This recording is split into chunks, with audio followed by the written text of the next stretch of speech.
आपके ये दोनों हाथ जो खुदावंद की प्रेजेंस में हिल रहे हैं, खुदावंद की सामर्थ से भर जाएं और रूहों को बचाने में काम आए। आपके पांव जब रूहों को बचाने के लिए चले, ये पांव मुबारक ठहरेंगे यीशु मसीह के सामर्थ्य नाम में।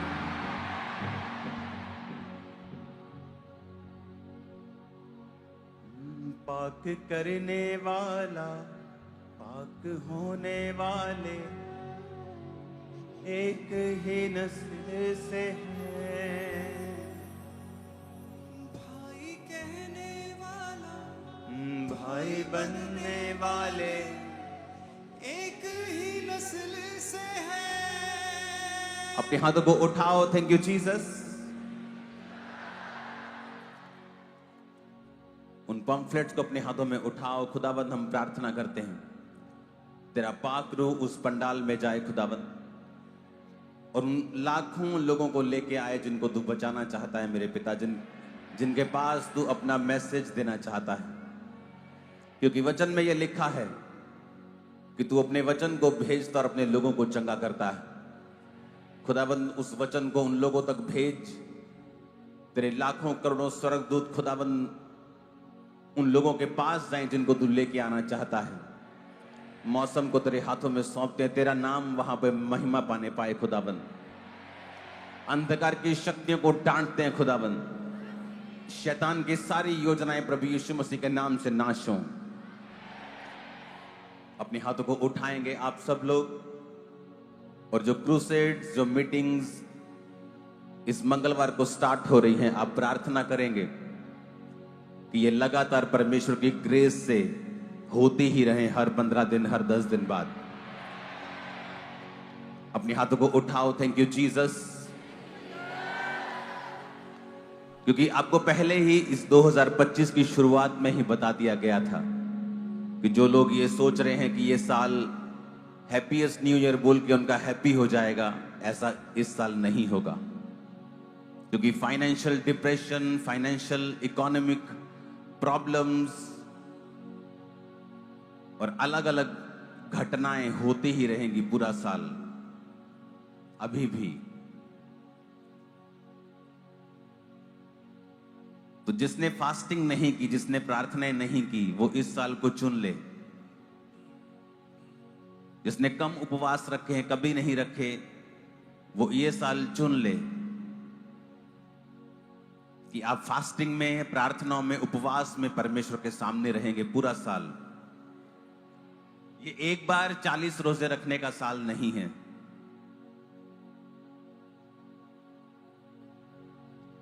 ये एक बार 40 रोजे रखने का साल नहीं है। ये वो साल है जब आप पूरा साल रोजों में रहें, प्रार्थनाओं में रहें, उपवास में रहें। क्योंकि वो आपके जरिए देशों के बीच में भी कार्य करेगा और आपके परिवारों के बीच में भी कार्य करेगा। जो ये रोजे रखेंगे, उपवास रखेंगे पूरा साल, सिर्फ परमेश्वर आपके जरिए देशों के लिए प्रार्थनाओं को ही नहीं सुनेगा, वो आपके परिवारों के बीच में भी और आपकी जिंदगियों के बीच में भी बड़े और भयंकर और सामर्थी काम करेगा।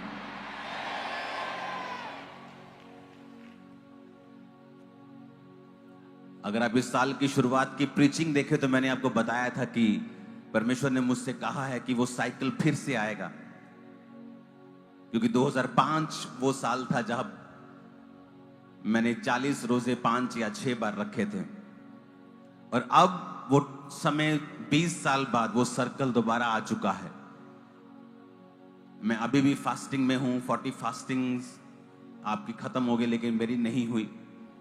क्योंकि ये 2025 हमें फास्टिंग करनी है, प्रेयर करनी है। क्योंकि परमेश्वर ना केवल इस देश में, दूसरे देशों में आपकी प्रार्थनाओं के द्वारा बड़े कार्य करेगा, बल्कि वो आपकी जिंदगी की एक बड़ी नींव इस साल में डाल देगा।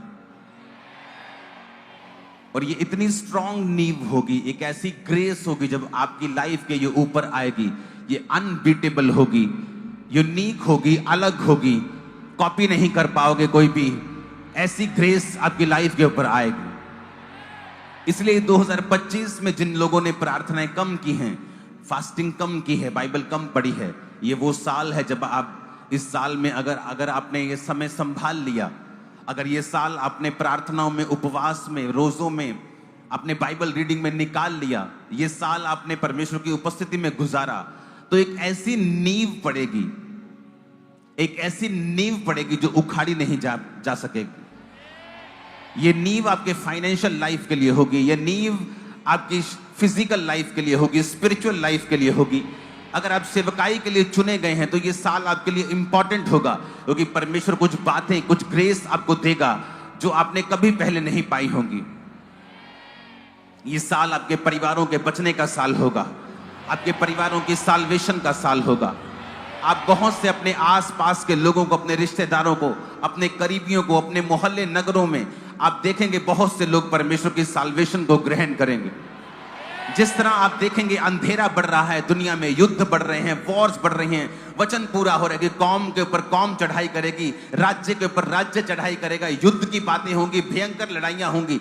जब आप इन वचनों को पूरा होते हुए देख रहे होंगे, तब आप एक तरफ पवित्र आत्मा के कामों को भी बहुतायत के साथ होता हुआ देख रहे होंगे, बहुत सी रूहों को आप बचता हुआ देख रहे होंगे, बहुत से गैंगस्टर्स, बहुत से बदमाश परमेश्वर में आकर अपने जीवन को आप देखेंगे बदल लेंगे और परमेश्वर की सेवा करेंगे। बहुत से लोग आपके आसपास, बहुत से लोग आप देखेंगे, वो समझ जाएंगे कि प्रभु यीशु मसीह धर्म या जात को बदलने के लिए नहीं, वो जीवन को बदलने के लिए आया। इस सच्चाई के प्रचार को आप होता हुआ देखेंगे, एक बड़ी शिफ्ट को होता हुआ देखेंगे, एक बड़े बदलाव को होता हुआ देखेंगे।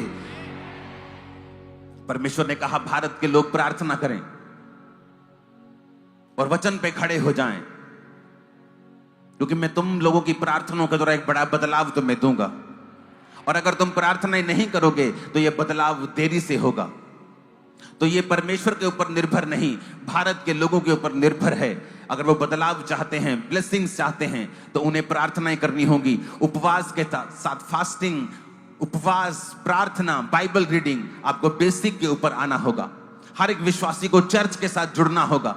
कोई विश्वासी ऐसा ना हो जो किसी ना किसी जीवित चर्च के साथ जुड़ा हुआ ना हो।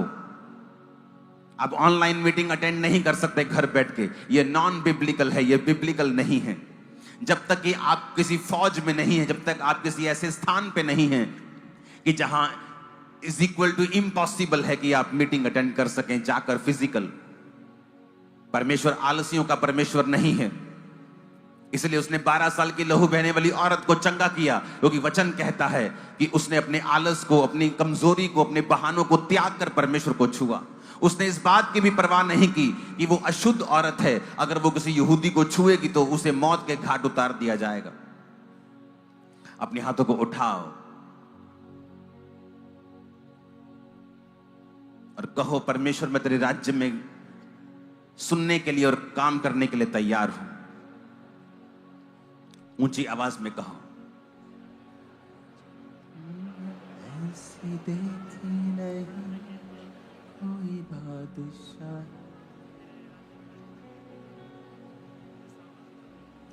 फिर से कहो, परमेश्वर मैं अपने कानों को खोलता हूं।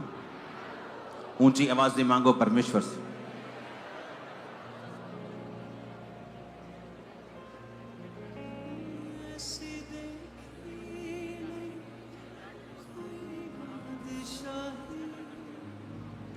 ऐसी देखी नहीं कोई बादशाही,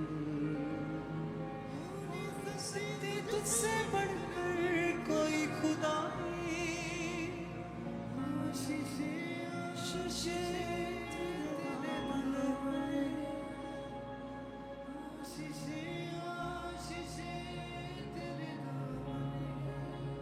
अपने हाथों को उठाकर थैंक यू जीसस।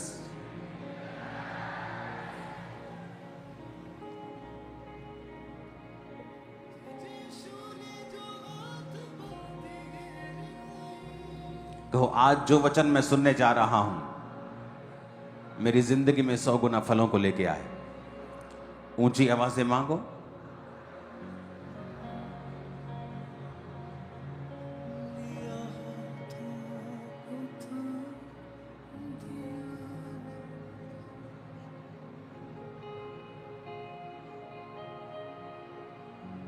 अपने घुटनों के बाहर आ जाओ और फिर से कहो, परमेश्वर जो कुछ आज मैं सुनूं, मैं 100 गुना फलों को लेके आऊं। जो कुछ आज मैं सुनूं, मैं अमल लाऊं और 100 गुना फलों को लाऊं। अपनी बाइबल को अपने हाथ में उठाओ और कहो, मेरा विश्वास, मेरा जीवन इस वचन के ऊपर निर्भर है। मैं अपनी आंखें इस वचन पर लगाता हूं। ये मेरे मुंह से निकला करेंगे, हर वक्त मेरे दिल में रहा करेंगे।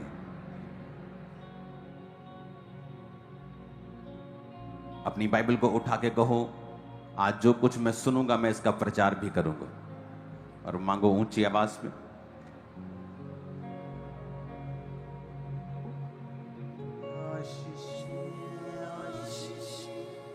तेरे दामन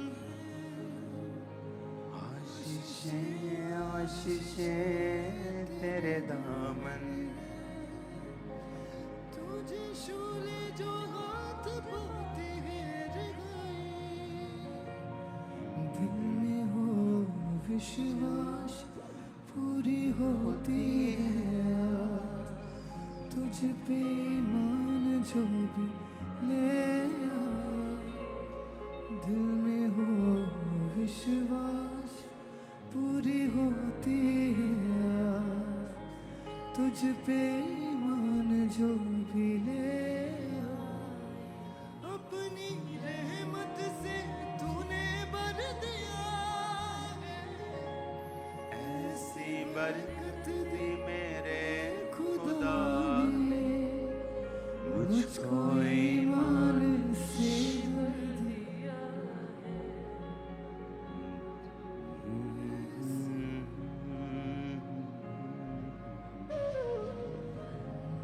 मेरी देखी वफाएं और दे दी शिफा, मुझको गले से लगाया।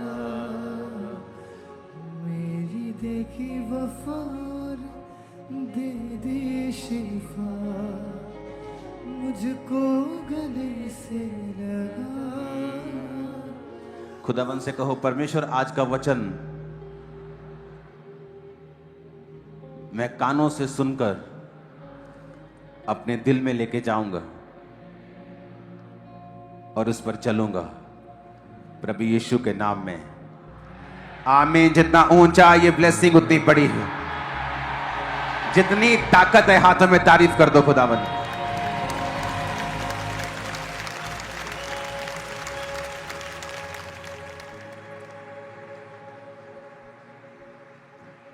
अपने पड़ोसी को बोलो, क्या तू खुश है? अब बताओ, खुश हो कि नहीं? क्यों खुश हो तुम? नहीं, मैं तुमसे पूछ रहा हूं। अब इसको फ्लैट कर देना, ऊंचा कर देना। अगर तुम खुश हो कि तुम आज चंगे हो या तुम्हें बरकत मिली है, अगर कल बरकत नहीं रहेगी तो फिर क्या करोगे? तुम सबकी खुशी का कारण यह होना चाहिए कि तुम सब लोग जो जीसस क्राइस्ट के हो, स्वर्ग जा रहे हो।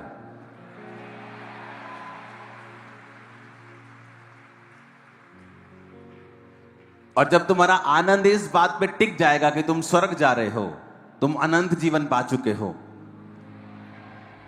फिर इस दुनिया की कोई भी अटैक, क्योंकि शैतान देखता है अगर तुम पैसे से प्यार करते हो परमेश्वर से भी ज्यादा, तो वो तुम्हारे पैसे के ऊपर अटैक करता है। जब वो देखता है कि तुम अपने परिवार से परमेश्वर से भी ज्यादा प्यार करते हो, वो तुम्हारे परिवार के ऊपर अटैक करता है। लेकिन जब तुम्हारी खुशी का आधार जो होगा वो परमेश्वर होगा और साल्वेशन होगी, स्वर्ग जाना होगा, तुम्हें किसी चंगियाई की इंतजार करने की जरूरत नहीं है। तुम रोज सुबह उठकर आनंद मना सकते हो, नाच सकते हो, झूम सकते हो, क्योंकि तुम स्वर्ग जा रहे हो। हालेलुया।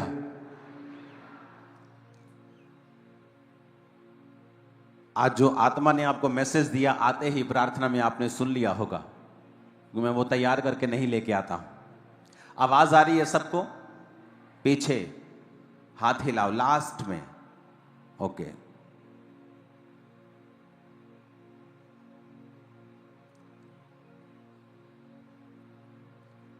इब्रानियां 5 उसकी 7 और 8 आयत, और रोमियो 8 उसकी 15 और 16 और 17 आयत।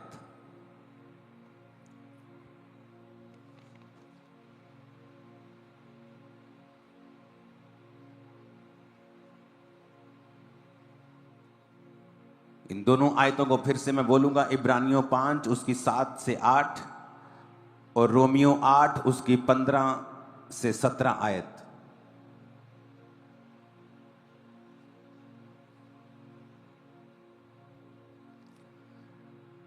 रोमियो 8 उसकी 15 से 17 आयत में लिखा है, क्योंकि तुमको दासत्व की आत्मा नहीं मिली कि भयभीत हो, परंतु लेपालक की आत्मा, लेपालकपन की आत्मा मिली है, जिससे तुम हे अब्बा, हे पिता कहकर उसको पुकारते हो।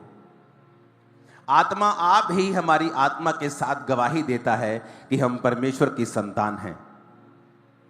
यदि संतान है तो वारिस भी, वरन परमेश्वर के वारिस और परमेश्वर के संगी वारिस हैं। जब तक हम उसके साथ दुख उठाएं तो उसके साथ हम महिमा भी पाएंगे।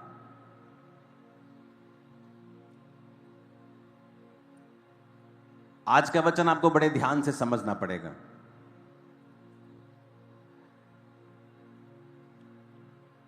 इब्रानियों 5 उसकी 7 और 8 आयत में लिखा है, यीशु ने अपनी देह में रहने के दिनों में ऊंचे शब्द से पुकार पुकार कर और आंसू बहा बहा कर उससे जो उसको मृत्यु से बचा सकता था प्रार्थनाएं और विनती की, और भक्ति के कारण उसकी सुनी गई। पुत्र होने पर भी उसने दुख उठा उठा कर आज्ञा माननी सीखी। वचन में लिखा है कि यीशु मसीह जब देह में थे, शरीर में थे, तो ऊंचे शब्द से पुकार पुकार कर उसने प्रार्थना को किया, और आंसू बहा बहा कर जो उसको मृत्यु से बचा सकता था उसने प्रार्थनाएं और विनती की। तो क्या परमेश्वर को ऊंचे शब्द से पुकारना जरूरी है? क्या वो बहरा है? क्या वो सुनता नहीं? क्या अगर मैं धीरे से बोलूंगा तो क्या परमेश्वर को सुनाई नहीं देगा? क्योंकि परमेश्वर ने जब इंसान बनाया उसने इमोशंस आपको दिए हैं। रोना एक इमोशन है, क्राई करना, लाउड एक इमोशन है, धीरे से फुसफुसाकर बात करना एक इमोशन है। तो परमेश्वर ने ये सारे इमोशंस आपको दिए हैं, और इसीलिए कहा जाता है कि आपने बहुत सारी जगहों पर देखा होगा जहां पर जोर से वर्शिप करना अलाउड नहीं होता, कि नहीं, परमेश्वर को ऐसा पसंद नहीं है, या स्लो वर्शिप करना पसंद नहीं है। लेकिन ऐसा बिब्लिकल नहीं है। ऐसा सिर्फ कूल बनने के लिए लोग बोलते हैं, ऐसा बिब्लिकल नहीं है। पवित्र आत्मा जब आपको दिया जाता है, कई बार एक ही चर्च में जब वर्शिप चल रही हो सकता है किसी को कोई हंस के वर्शिप कर रहा हो, और दूसरा रो के वर्शिप कर रहा हो, तीसरा आराम से वर्शिप कर रहा हो, चौथा पूरा आत्मा में वर्शिप कर रहा हो। ये अलग अलग हो सकता है, और चारों पवित्र आत्मा के द्वारा हो सकते हैं। इसलिए एक चीज को यह बोलना कि पवित्र आत्मा जोर से नहीं चाहता या वो स्लो चाहता है, ऐसा बिब्लिकल नहीं। बाइबल कहती है प्रभु यीशु मसीह ने कभी कभी मेंढक की तरह जैसे टर टर आवाज आती है। बाइबल में ये भी शब्द लिखे गए हैं, अगर आप यूनानी भाषा की बाइबल पढ़ें, कि जीसस क्राइस्ट ने जब प्रार्थना की तो इस तरह से प्रार्थना की जिस तरह गहरे शब्दों में आदमी स्लो स्लो बोलता है लेकिन दूसरों को सुनता है। कई बार यह भी कहा गया कि जीसस क्राइस्ट ने जब प्रार्थना की तो क्राई आउट, लाउड आवाज में परमेश्वर से प्रार्थना की, और बाइबल कहती है परमेश्वर ने उसकी सुनी। इसलिए जब पवित्र आत्मा से एक विश्वासी भरता है, जब आप जीसस क्राइस्ट को अपना उद्धारकर्ता ग्रहण करते हैं और यीशु मसीह को अपना मुक्तिदाता मानते हैं, आप बपतिस्मा लेते हैं, उद्धार पाते हैं, पवित्र आत्मा को पाते हैं, तो वचन कहता है वो पवित्र आत्मा तुम्हें सिखाता है तुम्हें प्रार्थना किस रीति से करनी है। बाइबल कहती है कि वो अब्बा, हे पिता कहकर तुम्हारे अंदर से आहें भर भर के प्रार्थना करता है जो बयान से बाहर है। इसलिए एक व्यक्ति जब प्रार्थना करे, जब सेवा करे, जब वर्शिप करे, तो वो पवित्र आत्मा की अगुवाई को मांगे, पवित्र आत्मा को इनवाइट करके, पवित्र आत्मा मैं प्रार्थना करने लगा हूं, मैं वर्शिप करने लगा हूं, मैं वचन पढ़ने लगा हूं, आप मुझे सिखाएं और समझाएं और मुझ पर अपना अधिकार करें। जो वचन आप पढ़ते भी हैं, वचन कहता है कि मैं अपना आत्मा तुम्हारे लिए उंडेल दूंगी और तुमको अपने वचन सिखाऊंगी। परमेश्वर का आत्मा कहता है कि मैं अपना आत्मा जब तुम्हारे ऊपर उंडेल दूंगा तो तुम्हें वचन वो सिखाएगा। यानी तुम्हें वचन जब तुम पढ़ते हो तुम्हें समझ नहीं आता, लेकिन जब पवित्र आत्मा से तुम भर जाओगे तो वचन तुम्हें वहीं ले जाएगा जो जीसस जिन गलियों में, जिन सड़कों में लोगों को चंगा कर रहे थे, तुम भी अपने आप को आत्मा में देखो कि मैं वहीं खड़ा हूं जहां यीशु मसीह लोगों को चंगा कर रहे हैं और आजाद कर रहे हैं। पवित्र आत्मा क्यों जरूरी है? वचन कहता है वो तुम्हें सिखाता है। कई बार आप प्रार्थना करते हैं, आपके मुंह से शब्द ऊंची नहीं निकलते, लेकिन आंसुओं के साथ आप प्रार्थना करते हैं। तो आप एक रूल नहीं बना सकते कि आप जोर से नहीं डांट सकते, आप स्लो डांट सकते हैं, आप जोर से डांटे, आप स्लो नहीं कर सकते। पवित्र आत्मा, वचन कहता है, जो परिपक्व लोग हैं वो ये जानते हैं कि ये पवित्र आत्मा उस समय बताता है हमें क्या करना है, ना कि ये कोई रूल रेगुलेशन है।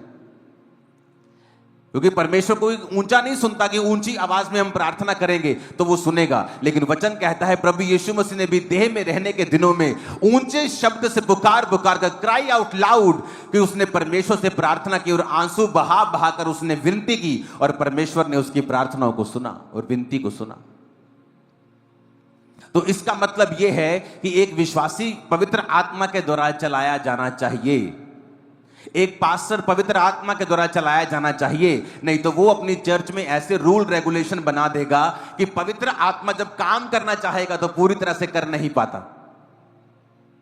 वचन कहता है कि चेलों ने बहुत से लोगों के ऊपर तेल मलकर उनको क्या किया? चंगा किया। लेकिन आज जब आप ये बोल देंगे कि तेल परमेश्वर की ओर से नहीं है, मैं तेल मल के प्रार्थना नहीं करता हूं, यानी आप अपने आप को लिमिटेड कर रहे हैं। हो सकता हो पवित्र आत्मा ने किसी दिन आपको इस तरह से इस्तेमाल करना हो, लेकिन आपने अपने आप को खुद अपने ही शब्दों से सीमित कर लिया, जबकि परमेश्वर ने आपकी सेवकाई को सीमित नहीं रखा। कई जगह बाइबल कहती है परमेश्वर ने जब अंधे को देखा तो थूका और थूक से मिट्टी को गीला किया और उस मिट्टी को उस अंधे की आंखों पर लगाया और कहा जा और धो, शीलों के कुंड में धो ले, और वो देखने लगा। हो सकता है तब भी यीशु मसीह का विरोध हुआ हो कि ये क्या बात है, ये क्यों थूक रहा है। वचन कहता है परमेश्वर ने एक हकले की जीभ को थूक कर छुआ और उसे चंगा किया। किसी को परमेश्वर ने अपने शब्दों से चंगा किया, किसी को परमेश्वर ने छूकर चंगा किया, कोई परमेश्वर के कपड़ों से छूकर चंगा हुआ, कोई तो परमेश्वर से मिला तक नहीं, दूर से कह दिया प्रभु तुम मुंह से कह दे तो मेरा सेवक चंगा हो जाएगा, तो चंगा हो गया। क्योंकि आप अनलिमिटेड काम कर सकते हैं अगर आप पवित्र आत्मा को अपनी लाइफ में इनवाइट करेंगे तो। मैंने बहुत सारी चर्चेस को लिमिटेड होते हुए देखा है जब वो रूल्स रेगुलेशन बना देते हैं जो पवित्र आत्मा ने नहीं कहे। क्योंकि पवित्र आत्मा अनलिमिटेड है, वो ऐसी जगहों से, ऐसे जरियों से काम कर सकता है आप इमेजिन भी नहीं कर सकते। कितने मेरी बात को समझ रहे हैं? चाहे आप विश्वासी हैं, चाहे आप सेवक हैं, आप कोई भी हैं, कृपया ऐसे रूल ना बनाएं जो आपकी पवित्र आत्मा की सेवकाई को लिमिटेड कर दे। काम प्रभु फिर भी करेगा, लेकिन अपने आप को इतना खुला रखें। कोई क्रिकेट में बैटिंग करता है, उसे तब भी टीम में खिलाया जाता है। कोई बॉलिंग करता है अच्छी तब भी, लेकिन कोई बैटिंग भी अच्छी करता है, बॉलिंग भी अच्छी करता है, फील्डिंग भी अच्छी करता है। तो ऐसे बने कि पवित्र आत्मा की तरफ से आप चारों ओर से खुले हुए हों, वो आपको उत्तर, दक्षिण, पूर्व, पश्चिम सब दिशाओं में वो आपको इस्तेमाल करे, आपके सेवकाई को इस्तेमाल करे। कभी भी एक रूल रेगुलेशन ऐसा ना बनाएं जो आपकी लाइफ में पवित्र आत्मा के कामों को रिस्ट्रिक्ट करे और उसे छोटा करे। वचन कहता है पवित्र आत्मा आपके अंदर से आहें भर भर के प्रार्थना करता है। कई बार मैंने लोगों को हंसते हुए देखा है आत्मा में, कई बार लोगों को रोते हुए देखा है आत्मा में, कई बार लोगों को जोश में देखा है आत्मा में, कई बार बहुत ही शांत देखा है आत्मा में। ये सारे काम पवित्र आत्मा की वजह से होते हैं। आप जानते हैं आपकी लाइफ की जो बढ़ोतरी है किस चीज पर निर्भर करती है कि किस दिन आपको रेमा वचन मिलता है, किस दिन आपको एक ऐसा वचन मिलता है जो जिस पर आप अपनी लाइफ को खड़ा कर लेंगे, कहेंगे ये वचन परमेश्वर ने मुझे दिया है, आज प्रभु ने मुझसे बात की है, अब मैं पीछे नहीं रहूंगा। जिस तरह मेरी लाइफ में हुआ, मैं 100 बार बता चुका हूं कि मेहनत नहीं करता था, लेकिन प्रभु से हीलिंग चाहता था। 1 घंटे की शायद 45 मिनट की प्रार्थना थी, या 15 मिनट से लेकर 45 मिनट की मैं प्रार्थना करता था। और प्रभु ने कहा कुरंथिया के वचन के अनुसार, 1 कुरंथिया 15 उसके 58, कि हे मेरे प्रिय भाइयों, हियाव बांधो, दृढ़ रहो, प्रभु के काम में सर्वदा बढ़ते जाओ, क्योंकि तुम जानते हो प्रभु में किया गया परिश्रम कभी भी व्यर्थ नहीं है। आमीन। यह वचन था जो मेरे सामने आया, और जब उस वचन को मैंने पढ़ा तो मुझे लगा कि ये प्रभु ने मुझसे बात की है। पवित्र आत्मा ने उस वचन को जीवित कर दिया। उस वचन पर मैंने अपनी जिंदगी खड़ी कर ली। फास्टिंग की, 1 बार 40, 2 बार 40, 3 बार 40, मेहनत करता गया। और क्योंकि मेरे दिल में आ चुका था कि परमेश्वर ने कहा है कि मुझ में की गई मेहनत कभी भी व्यर्थ नहीं होगी। हालेलुया। इसकी हवा सीधा मेरे फेस पे करो, ऊंची आवाज में हालेलुया बोलो जरा। कितने इन बातों को समझ रहे हैं? एक व्यक्ति परमेश्वर को जानता था, बस प्रभु को जानता था और एक आम विश्वासी था। और उन समयों की मैं बात कर रहा हूं जो समय आज तक का दुनिया का सबसे डिप्रेशन से भरा हुआ समय था। वर्ल्ड वॉर 1, वर्ल्ड वॉर 2,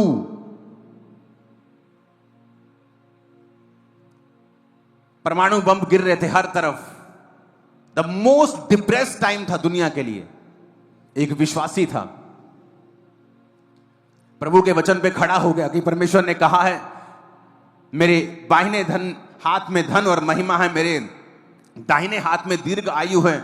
उसने जब पढ़ा कि परमेश्वर के वचन में लिखा है कि हम गरीब नहीं रह सकते, अगर हम वचन पे चलेंगे तो हम गरीब नहीं रह सकते, जबकि वो दिन थे कि जब लोगों के पास खाना नहीं होता था। आज आप इंटरनेट पे देखो, जब युद्ध की बातें चलती हैं 2 देशों के बीच में, लोग कितना खुश हो रहे हैं, ओ युद्ध करो युद्ध करो, एक्साइटेड हो रहे हैं। लोग मेरी पुरानी वीडियो चला रहे थे जहां पर मैं बोल रहा हूं कि युद्ध नहीं होगा, लेकिन वो भविष्यवाणी इस के लिए नहीं है जो आज हो रहा है।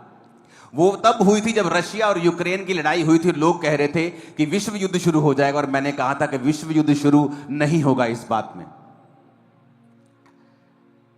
और मैंने कहा था कि क्या क्या होगा, और वो हुआ। लेकिन अब जो होगा मैं आपको बता रहा हूं, ये डेंजरस चीज है जो अब निकल रहे हैं लोग। आप देखो, लोग खुश हो रहे हैं, मीम्स बना रहे हैं, ये देश के लोग, वो देश के लोग, सब देशों का यूथ एक दूसरे से लड़ रहा है, लेकिन उन्हें नहीं पता आने वाला समय कितना भयंकर आ रहा है।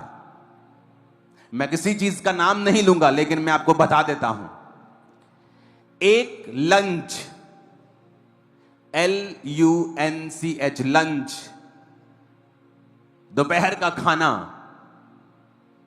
पूरे दिन की जो कमाई होगी, लोग सिर्फ दोपहर का या रात का एक समय का खाना खरीद पाएंगे उससे। ये समय आ रहा है, आप देख लेना। और ये टीवी पे आएगा, आपकी आंखों के सामने होगा, क्योंकि जब ये लड़ाई होगी, जब युद्ध होगा, तो सबसे ज्यादा मीडियम क्लास लोगों का नुकसान होगा और गरीब लोगों का नुकसान होगा, जो सबसे ज्यादा एक्साइटेड है राइट नाउ कि युद्ध हो जाए। क्या ये कंप्लीट युद्ध होगा? क्या ये बड़ा युद्ध होगा? पर मैं आपको बता रहा हूं, जो भी होगा ना, वो इतना डेंजरस होगा कि लोगों की कमाई, जो लोगों का खाना है, वो मुश्किल हो जाएगा लोगों को।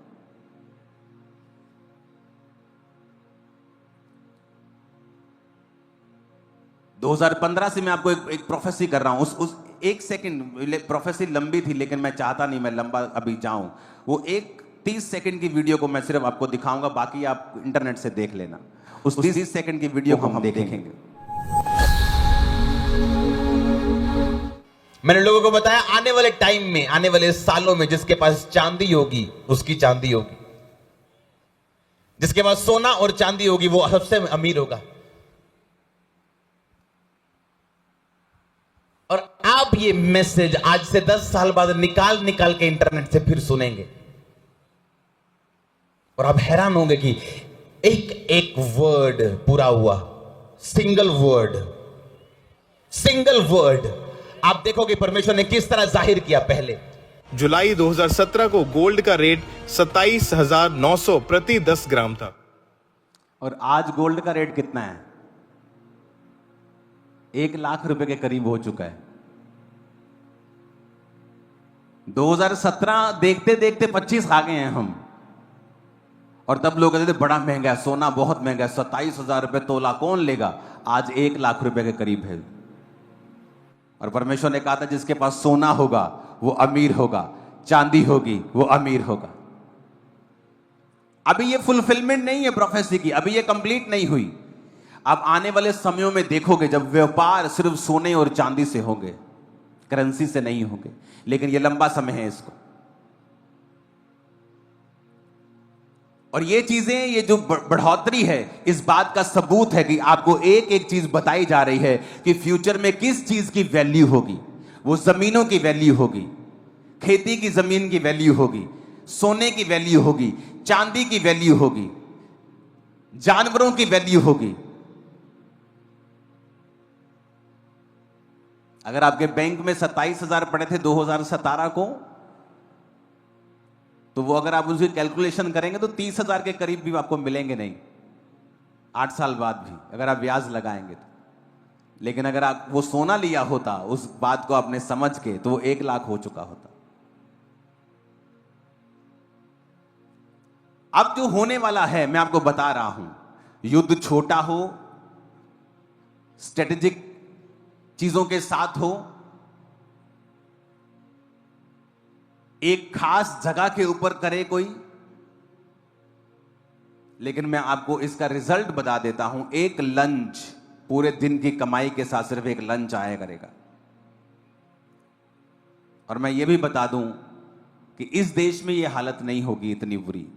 इसलिए नहीं कि मैं इस देश का वासी हूं, नहीं, मैं आपको बता रहा हूं मैं ऐसा नहीं हूं। मैं सबसे प्यार करता हूं, लेकिन मैं आपको बता रहा हूं कि फ्यूचर में डेंजरस चीजें शैतान लेकर बैठा है। और कृपया प्रार्थना करें कि परमेश्वर शांति बनाए रखे। उससे हो सकता है जो चीज बड़ी होनी है वो छोटे पे टूट जाए और खत्म हो जाए। क्योंकि मैंने लंच को देखा है और फुल डे की वेज को देखा है।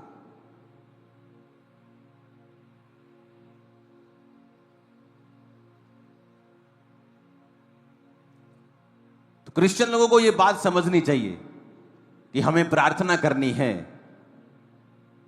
हमें प्रार्थना करनी है मीडिया बुद्धिमान बने, हमें प्रार्थना करनी है कि परमेश्वर शांति को लेके आए।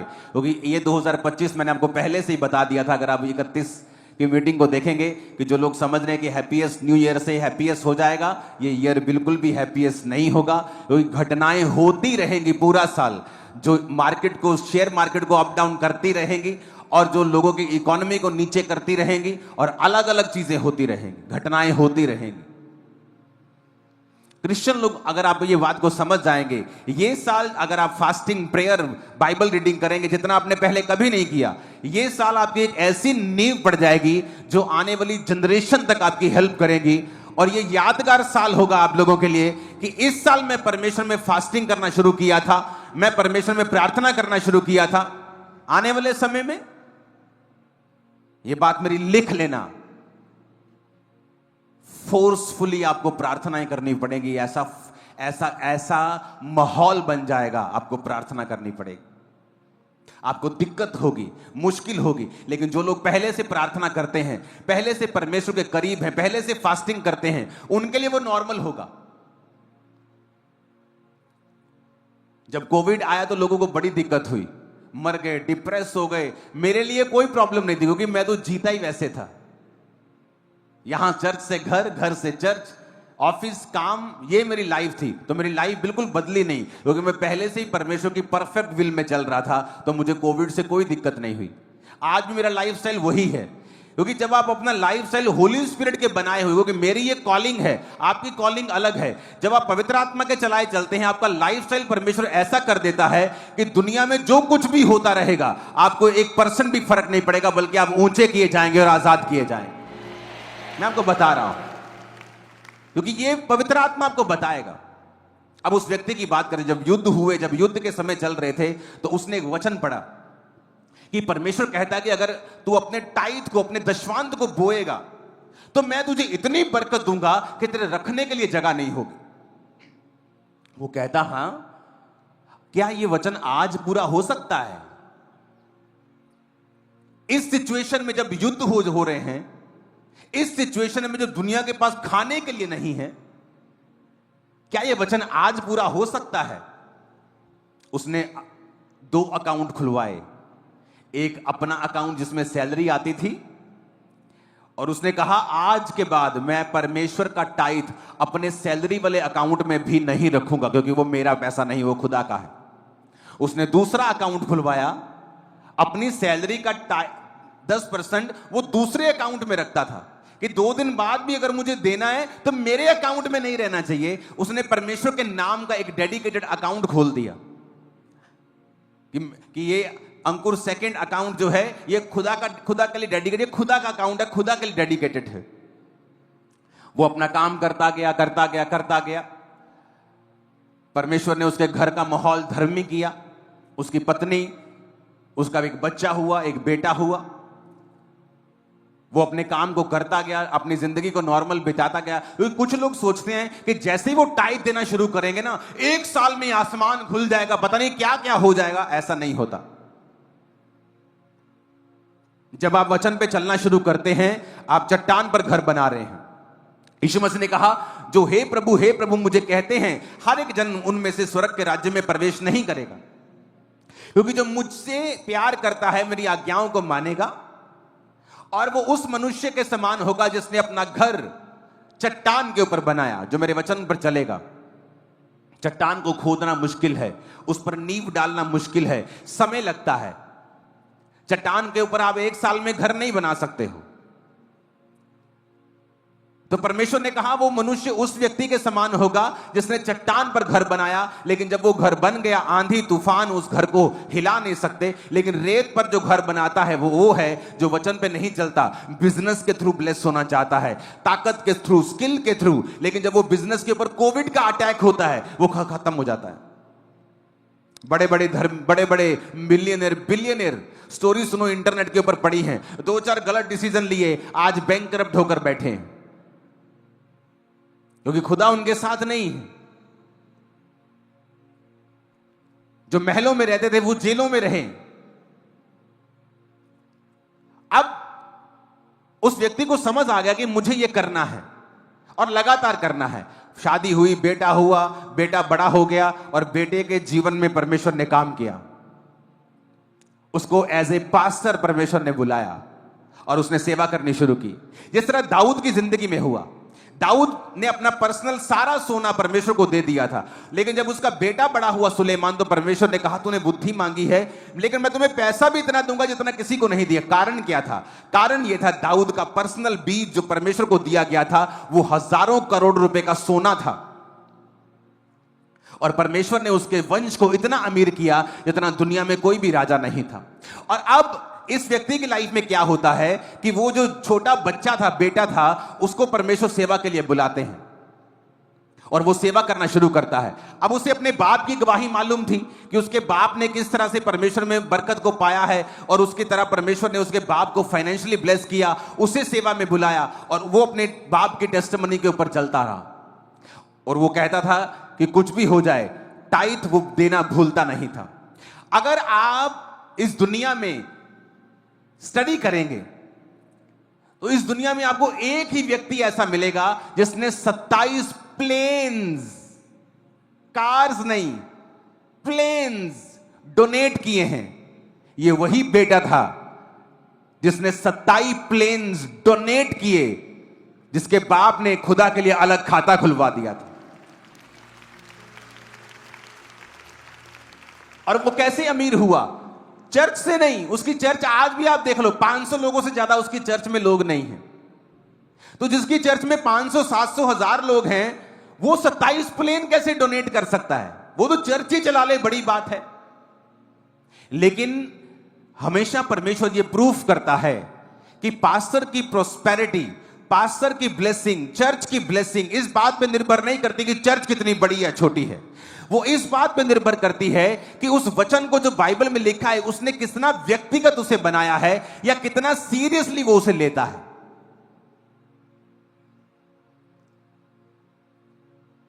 वो टाई देता रहा देता रहा देता रहा। एक दिन जो जमीन उसने खरीदी थी, उस जमीन के नीचे नेचुरल गैस के भंडार निकल आए। देखो क्या हो, नेचुरल गैस के भंडार निकल आए। और ऐसी ऐसी घटनाएं उसकी लाइफ में हुई कि परमेश्वर ने उसको फोर्सफुली आशीषित किया।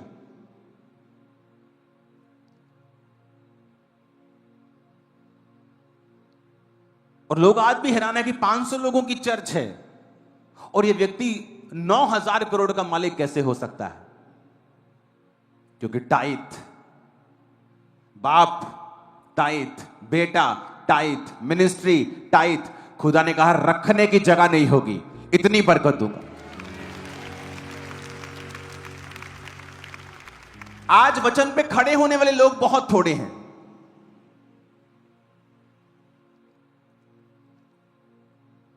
किसी के पास बेबी नहीं, वो वचन पढ़े, गर्भ का फल यहोवा की ओर से प्रतिफल है।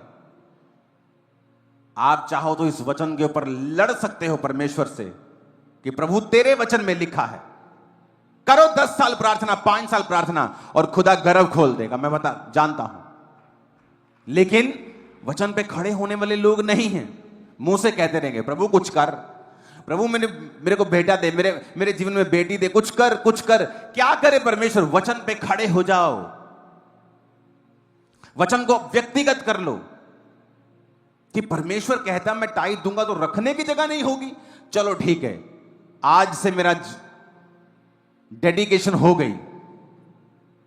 और सालों चली, पीढ़ी दर पीढ़ी चली और परमेश्वर ने इतना ब्लेस किया कि उस व्यक्ति ने 27 प्लेन्स डोनेट किए। आज भी जिंदा है, 60 साल से प्रचार कर रहा है, 88 साल का हो गया है। अगर आप गूगल पे जाएं तो केनेथ कोपलैंड की गवाही आप पढ़ सकते हैं। इमेजिन करो कि किस तरह से परमेश्वर ने ब्लेस किया अपने लोगों को।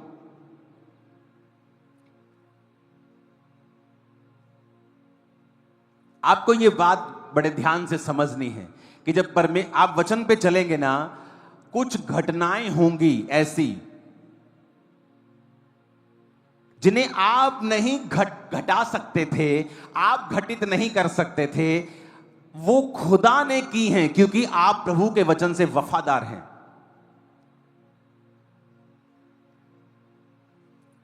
कितने मेरी बात को समझ रहे हैं?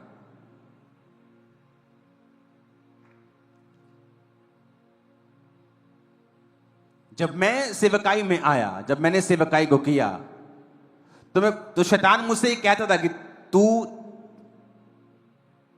चर्च से पैसा नहीं लेता, लेकिन तू खुद, तेरे पास क्या है? चर्च तो तूने खड़ा कर दिया इतना बड़ा, 100 एकड़ में चर्च खड़ा कर दिया, लेकिन तेरे पास क्या है? तू अपना बिजनेस छोड़ के आया, तू 25-30 लाख महीना कमाता, तेरे पास क्या है? लेकिन मैं सेवकाई में लगा रहा, क्योंकि चर्च से मैंने घर नहीं बनाया, चर्च के पैसों से उसका फायदा नहीं उठाया।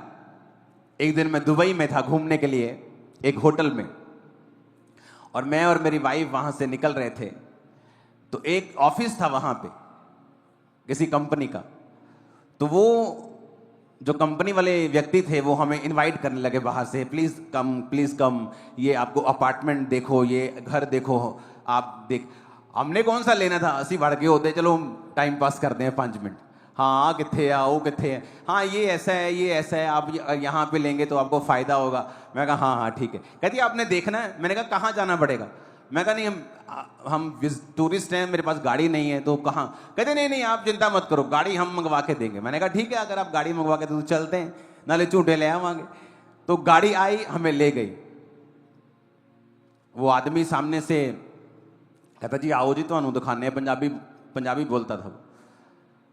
वो मेरे को एक जगह ले गया, उसने कहा ये वाला घर है। हम घर में गए, हमने घर पसंद कर लिया, कहा हाँ बहुत अच्छा है, बहुत अच्छा है। उसको मालूम था कि मेरी बैकग्राउंड क्या है। उसने कहा ये वाला घर है। मैंने कहा ठीक है, लेकिन कितने का? इतने का। मैंने कहा इतने पैसे मेरे पास नहीं। वो कहता जान दो जनाब, तुही तो भावें पूरा महल्ला खरीद लो। मैं कहा यार मैं अपने लिए लेना, चर्च ने नहीं लेना। चर्च का पैसा अलग है, मेरा पैसा अलग है। मेरे पास पैसे नहीं है इतने कि मैं इतना बड़ा घर खरीद लूं। कहता कोई नहीं, तुम चिंता ना करो, मैं तो बैंक तो ना लोन करा देना। मैं कहा मैं लोन भी नहीं लेता हूं। कहता अच्छा फिर ऐ करते हैं आप कोई ऐसा दा सिस्टम बना लांगे कि तुसी घर भी ले लोगे तो तुहानू इंटरस्ट भी नहीं पाएगा और घर भी तुहाडा हो जाएगा, तुम 2-3 साल से उन्होंने पैसे दे दियो। मैं कहा एक ठीक है चलेगा। एडवांस भेज दिया। बाद कहना नहीं सर होया नहीं, तुहानू लोन ही लेना पैना। उसने फंसा लिया मेरे को। फिर मेरी पेमेंट गई हुई थी थोड़ी सी, फिर मुझे लोन लेना पड़ा और मैंने वो घर लिया। अब वो लोन की किस्त मुझे ना देनी पड़े। देखो परमेश्वर ने क्या किया। एक समय आया, परमेश्वर ने जो घर मैंने लिया था लोन के ऊपर थोड़ा सा पैसा देके, उसकी वैल्यू को परमेश्वर ने दुबई में बढ़ा दिया। वो दुबई में है घर। देखो क्या हुआ, दुबई में उसकी वैल्यू बढ़ गई। जब वैल्यू बढ़ गई तो मैंने अपनी टीम को कहा कि मैं जो किस्त देता हूं ना घर की लोन की, मुझे नहीं देनी। मैं लोन पे बिलीव नहीं करता हूं। कुछ सिस्टम बनाओ। उस घर को हमने रीलोन करके एक नया घर लिया और उस घर को रेंट पे चढ़ाया। अब वो अपनी किस्त भी देता है और मेरी किस्त भी देता है। हालेलुया। अब इमेजिन करो मेरे पास 2 घर हैं और बिना पैसे के प्रभु ने मुझे दिए हैं, फेवर के साथ। कितने मेरी बात को समझ रहे हैं? और हम हैरान होते हैं कि जब आप वचन के ऊपर चलना शुरू करते हैं, आपको लोगों के पैसों की जरूरत नहीं, खुदा ऐसी घटनाएं करेगा, आपको बढ़ा देगा। उसने जमीन ली, नीचे नेचुरल गैस निकल आई। जमीन ली, जमीन के रेट बढ़ गए। किसने किया? परमेश्वर ने। कहता मैं योजनाएं बनाऊंगा, मैं योजनाएं बनाऊंगा, तुम्हें ब्लेस किस तरह से करना है। तुम्हें चोरी करने की जरूरत नहीं, डाका मारने की जरूरत नहीं, लोगों के हाथों की ओर देखने की जरूरत नहीं। हालेलुया। परमेश्वर फिर आपका इंतजाम करता है और वो आपको प्लान करता है किस तरह से आप बढ़ें, किस तरह से आप आशीषित हों।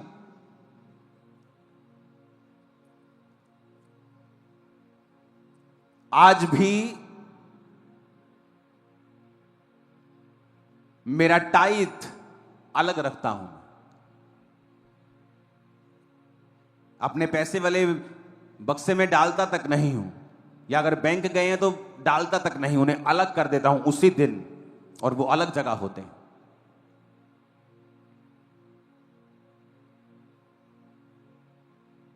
हालेलुया।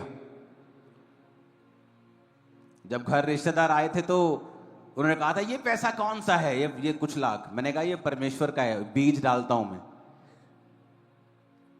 तुम ले जाना चाहते हो ले जाओ, खुदा का है, वो अपने आप वापस ले लेगा तुमसे। हालेलुया। उनको समझ नहीं आ रही थी कि क्या करें अब। आज लोगों को परमेश्वर के वचन से वफादारी करना नहीं आता है। अगर वो वफादारी करते तो आप ये भूल जाओ, आपका रेगुलर वर्क आपको अमीर कर देगा, आपकी सेवकाई आपको अमीर कर देगी। ऐसा नहीं होगा। अमीर करेगा परमेश्वर के वचन पे चलना, और फिर वो घटनाएं करेगा, फिर वो ऐसी घटनाएं करेगा, ऐसी चीजें करेगा कि एक तरह का जबरदस्ती परमेश्वर ने मुझे वो घर दिए, जबरदस्ती, फोर्सफुली, ना करते करते करते, डाउट में रह के भी खुदा ने मुझे दिए। और हमें यह बात समझनी होगी कि हम अपने रेगुलर काम से अमीर नहीं हो पाएंगे, ब्लेस नहीं हो पाएंगे। हमें परमेश्वर के किसी स्पेशल हाथ की जरूरत होगी जो हमें ब्लेस करे।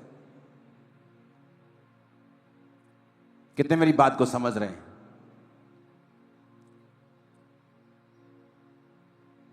हालेलुया। जो कुछ मैंने परमेश्वर के लिए छोड़ा, अपने बिजनेस को छोड़ा, और मैं आपको बता देना चाहता हूं, जिस दिन पहले दिन मैं चर्च गया हूं, मेरी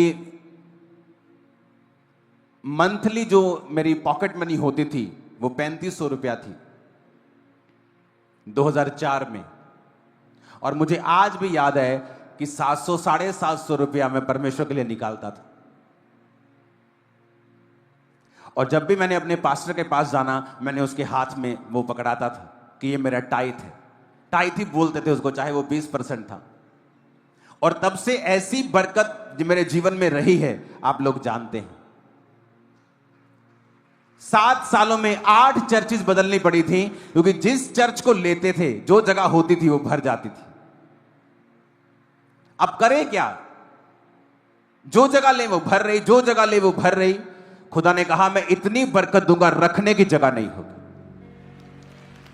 कितने इन बातों को समझ रहे हैं? वचन भी आपको खड़े होना होगा। कब से मैं टाइट दे रहा हूं? 2004 में। और मेरी पर्सनल लाइफ में कुछ ब्लेसिंग्स कब आई हैं? अब 2022 में, 21 में। हालेलुया।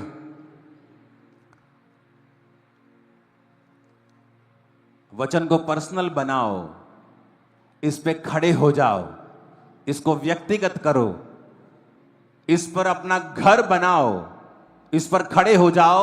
मैं आपको दावा देता हूं, आप नुकसान में नहीं रहोगे, फायदे में रहोगे। हालेलुया। ऊंची आवाज से बोलो हालेलुया।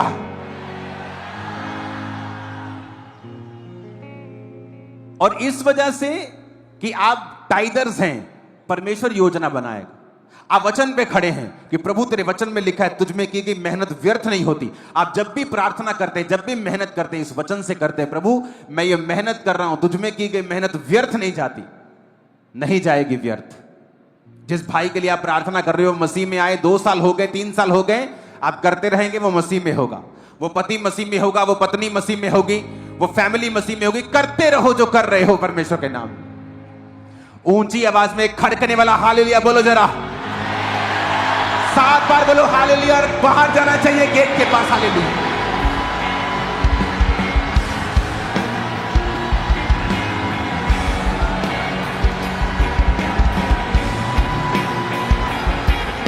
हालेलुया। आमीन। अब बात यह है कि उस वचन को आप कितना व्यक्तिगत, पर्सनल कितना लेते हैं। देखो वचन तो सालों से लिखा हुआ है, कोई मिनिस्ट्री, कोई पास्टर उसे लेकर आशीषित हो रहा है और कोई विश्वासी वहीं का वहीं बैठा है। मैं आपको बता रहा हूं, परमेश्वर घटनाएं करेगा आपकी लाइफ में जो नेचुरल नहीं होगी, जो फोर्सफुल होगी। वो आपको ऐसी चीजों में ले जाएगा और आपको ब्लेस कर देगा, इतना जितना आपने सोचा भी नहीं।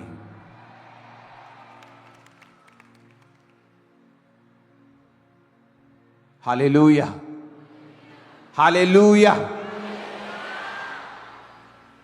अब परमेश्वर ने ऐसा सिस्टम बनाया मेरी लाइफ में कि राह चलते चलते बिना किसी मर्जी के परमेश्वर ने मुझे वो घर दिए, और वो लोन फ्री भी हो जाएंगे कुछ ही महीनों के अंदर अंदर।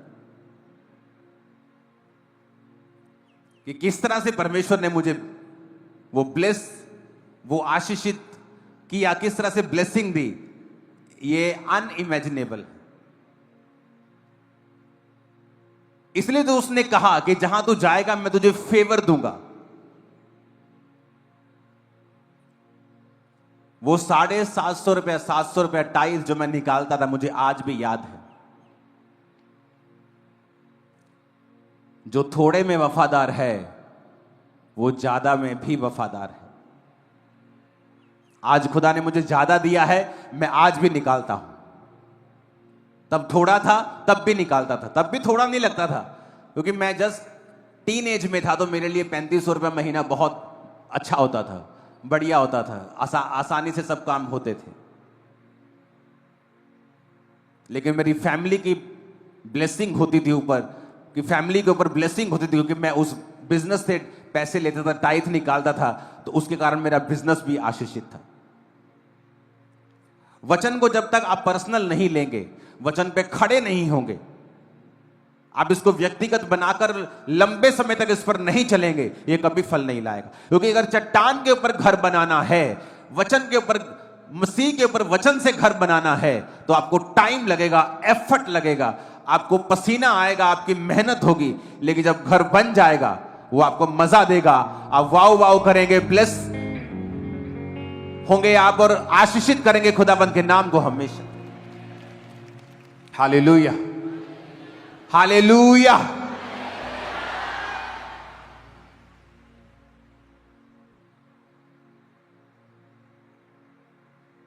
आज से प्रार्थना करना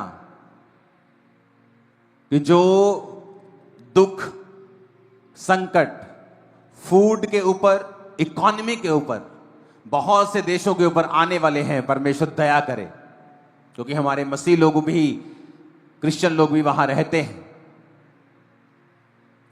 कि परमेश्वर मर्सी करे और दया करे।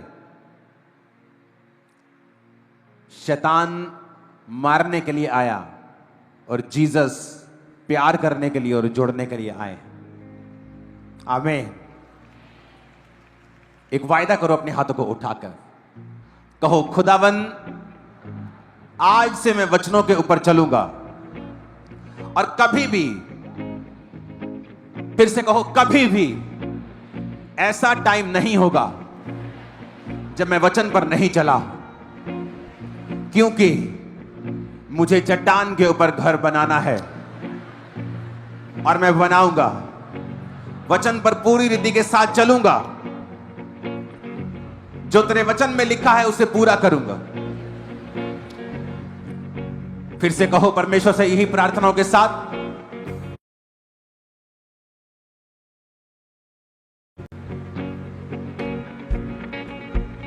ऐसी देखी नहीं कोई बादशाही, ऐसी देखी नहीं कोई बादशाही, ऐसी देखी नहीं कोई बादशाही, ऐसी देखी नहीं कोई बादशाही, हो नहीं सकती तुझसे बढ़कर कोई खुदाई। सब जन खड़े हो जाओ। सकती तुझसे बढ़कर कोई खुदाई। ये आशीषें आशीषें तेरे दामने हैं, आशीषें आशीषें तेरे दामने हैं। ऊंची आवाज में कहो थैंक यू जीसस। फिर से कहो ऊंची आवाज में थैंक यू जीसस।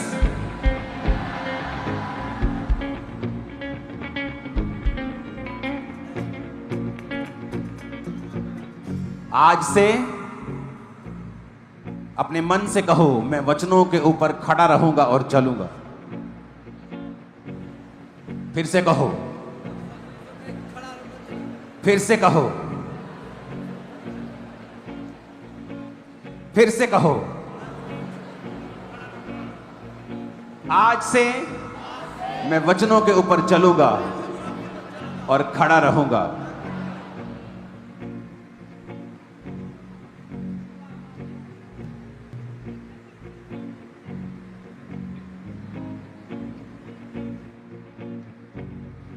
अपनी बॉडी के ऊपर अपनी चेस्ट पर हाथ रखो और कहो मैं ब्लेस्ड हूं, मेरा घराना आशीषित है, मेरा अंदर जाना बाहर जाना आशीषित है, मेरा घर मेरा बैंक बैलेंस आशीषित है। कोई अंधकार की शक्ति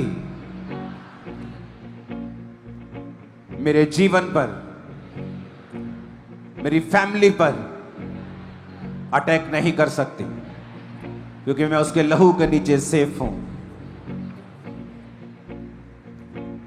खुदावन इस प्रार्थना को कबूल कर, इस क्रूसेड के ऊपर जो मुकेरिया में होने जा रहा है, तेरी आशीष को, तेरी बरकत को, साफ मौसम को हम फिर से मांगते हैं। लंगड़े चलाने की सामर्थ, गूंगों को बोलने की ताकत तेरा आत्मा महा लोगों को दे खुदा। लोग आजाद हो और चंगे हो और पूरी रीति के साथ आजाद किए जाएं। आमीन। ऊंचा ये आशीष हमारी हो।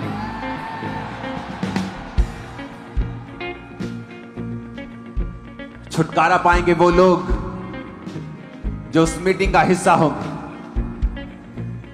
और इन मीटिंग्स के दौरान स्पिरिट उनको छुएगा और आजाद करेगा पूरी रीति के साथ। उठा अपने हाथों को, बोलो हर वो आत्मा हर वो चीज जो मेरे जीवन में प्रभु की ओर से नहीं है, मेरे जीवन को छोड़े और जाती रहे। कमांड करो यीशु मसीह के सामर्थी नाम में। मेरी बॉडी को छोड़े, ब्लड को छोड़े, हड्डियों को छोड़े और जाती रहे। सूखी हड्डियों जी उठो यीशु के नाम में। सूखी हड्डियों जी उठो यीशु के नाम में। सूखी हड्डियों जी उठो यीशु के नाम में। खुदाबंद आपके पेट के रोगों को दूर कर रहा है। अपने पेट के ऊपर हाथ रखो। यीशु मसीह के नाम में सारे रोग आपके पेट को छोड़े और जाते रहे। In the mighty name of Jesus, आमीन। ऊंचाई आशीष हमारी। वो सिर के रोगों को खत्म करके कर्ज को आशीष में बदल रहा है। सिर के सारे कर्ज आपकी लाइफ को छोड़ के जा रहे हैं राइट नाउ। सिर के सारे कर्ज आपकी लाइफ को छोड़ के जा रहे हैं राइट नाउ। पेट के सारे कर्ज आपकी लाइफ को छोड़ के जा रहे हैं राइट नाउ। मैं कमांड करता हूं हर एक आत्मा को जो खुदा की ओर से नहीं है, आपकी बॉडी को छोड़े और जाती रहे। यीशु के नाम में जाती रहे।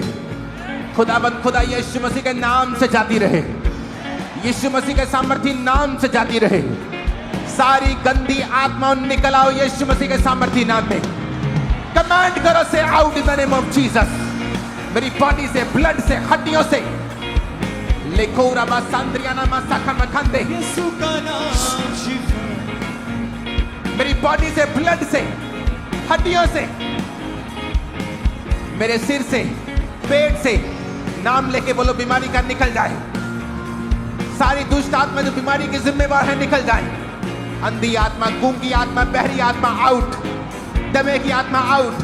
दुर्बलता की spirit come out in the name of Jesus. यीशु के नाम में निकल जाओ। यीशु के नाम से निकल जाओ। यीशु के नाम से निकल जाओ। कमांड करते हैं यीशु मसीह के सामर्थी नाम में निकल जाओ। Holi ghost, Holi ghost, Holi ghost, Holi ghost, Holi ghost, निकल जाओ यीशु मसीह के सामर्थी नाम से।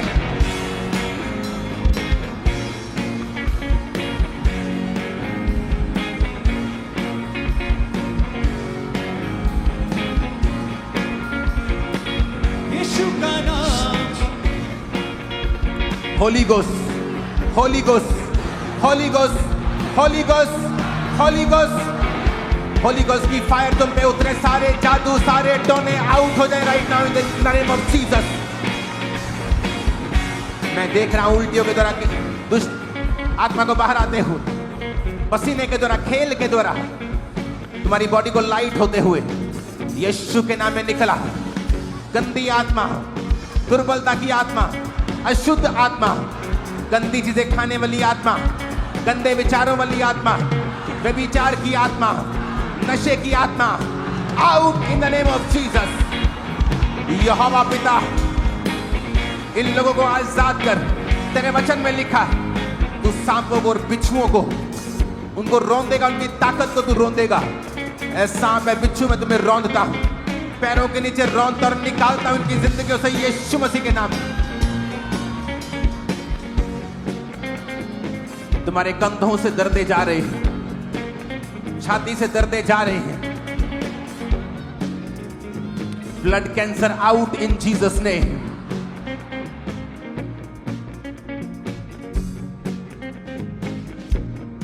हीलिंग हॉल में यीशु मसीह के नाम में खुदा का आत्मा तुम्हें छुए और चंगा करे।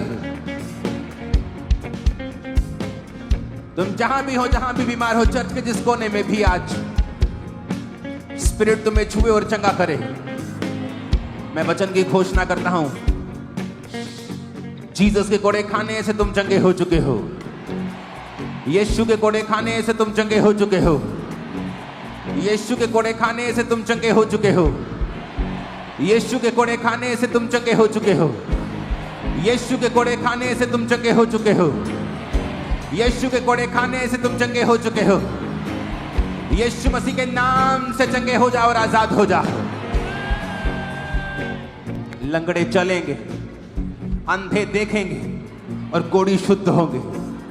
खुदा का स्पिरिट कह रहा है अंधे चलेंगे, देखेंगे और लंगड़े चलेंगे और कोढ़ी शुद्ध होंगे।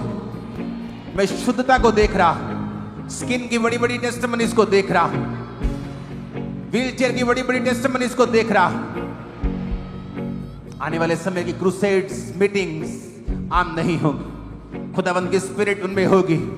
खुदावंद का आत्मा लोगों से बात करेगा, अपनी ओर खींचेगा, क्रूस की ओर लेके आएगा और बड़े बड़े काम उनकी जिंदगियों में करेगा। आमीन। ऊंचाई आशीष हमारी है।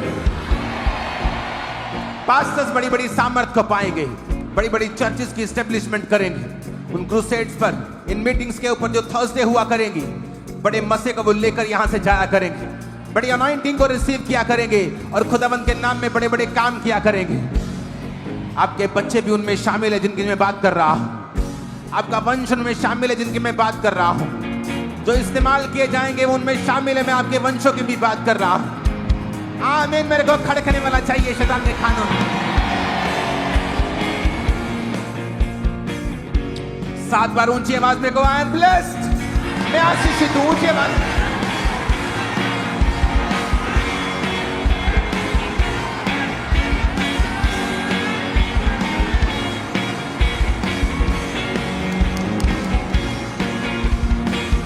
प्रभु यीशु मसीह के सामर्थी नाम में हम मांगते हैं। आमीन। ऊंचाई आशीष हमारी है चर्च।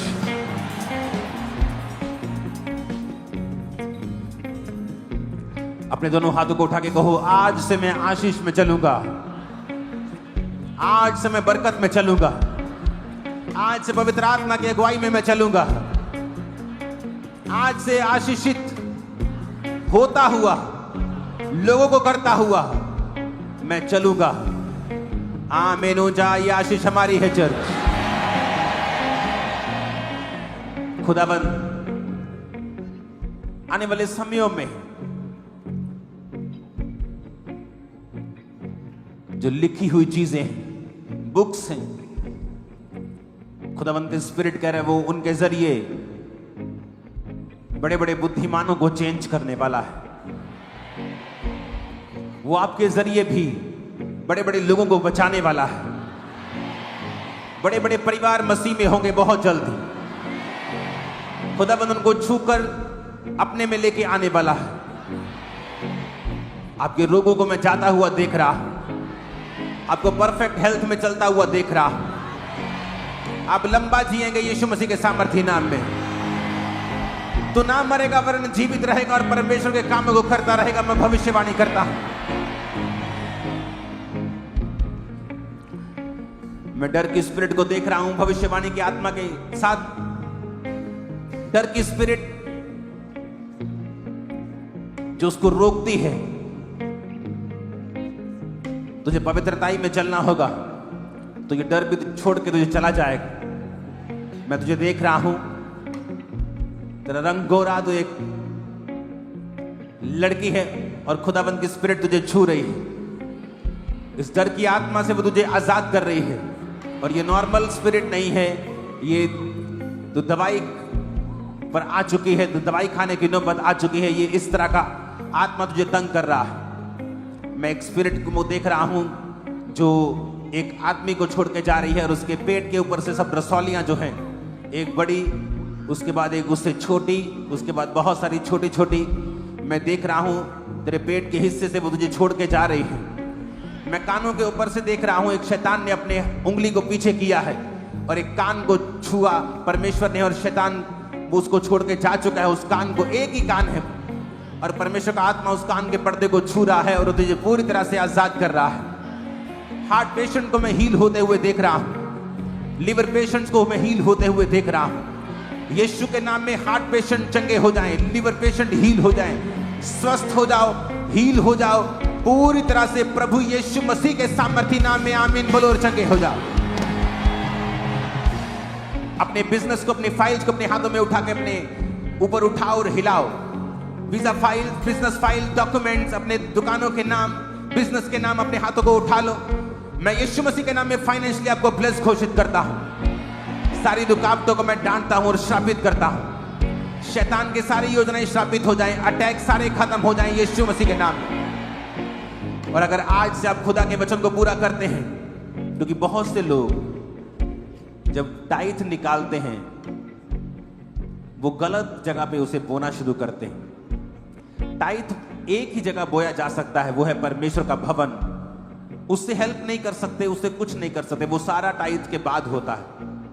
बहुत से लोग शैतान के द्वारा मूर्ख बनाए जाते हैं और उसकी वजह से प्रभु उन्हें जहां लेके जाना चाहता है नहीं ले जा पाता। आज से अपने हाथों को उठा लो जो टाइदर्स हैं, आज से जो अपने आप को अमीर समझते हैं, 10 साल बाद जब आपको देखेंगे अपने आप को वो गरीब समझेंगे और आपको अमीर समझेंगे। आप खुदाबंद के उसके चैनल के, खुदाबंद के किंगडम के सबसे बड़े सपोर्टर होंगे आप।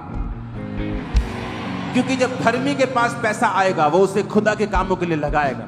और शैतान चाहता है धर्मी बीमार रहे और गरीब रहे और कमजोर रहे।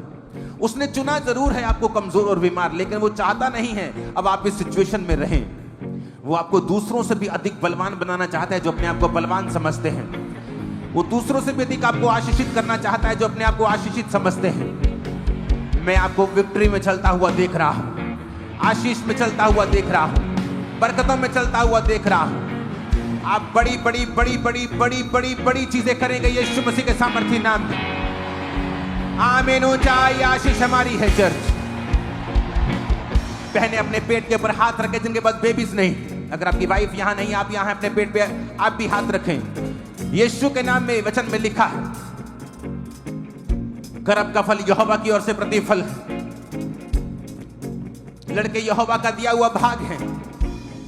धर्मी का वंश बचाया जाएगा, वो तेरे वंश को पराक्रमी बनाएगा।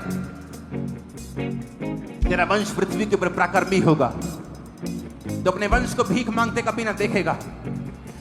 इस वचन के साथ कि परमेश्वर ने कहा be fruitful and be multiply, कि फूलो फलो और बढ़ जाओ। मैं यीशु मसीह के नाम में तुम्हारे पेट को, तुम्हारे गर्भ को ब्लेस करता हूं। फूलो फलो और बढ़ो यीशु मसीह के सामर्थी नाम।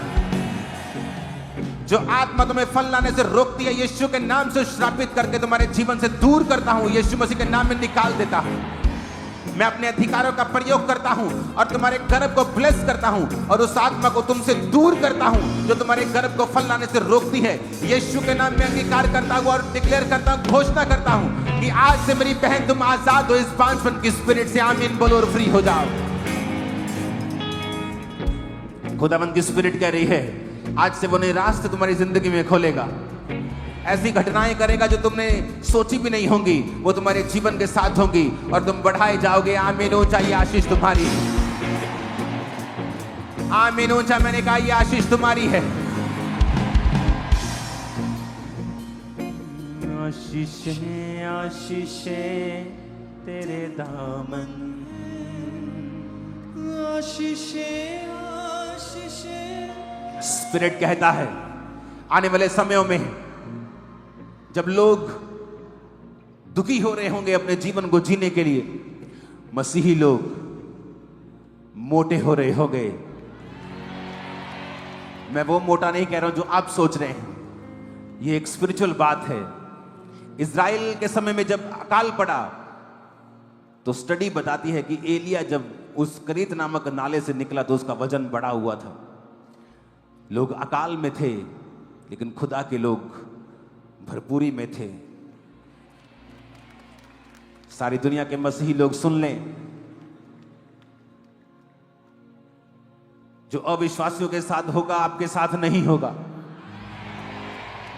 खुदा आपके लिए ऐसी चीजें खड़े करेगा, ऐसी बरकतें आपको देगा, आप अलग, दूर से अलग देखे जाओगे और पहचाने जाओगे। आपकी बरकतें बहुत बड़ी होंगी, बहुत बड़ी होंगी, बहुत बड़ी होंगी। आमीन। ऊंचा ये आशीष हमारी है चर्च।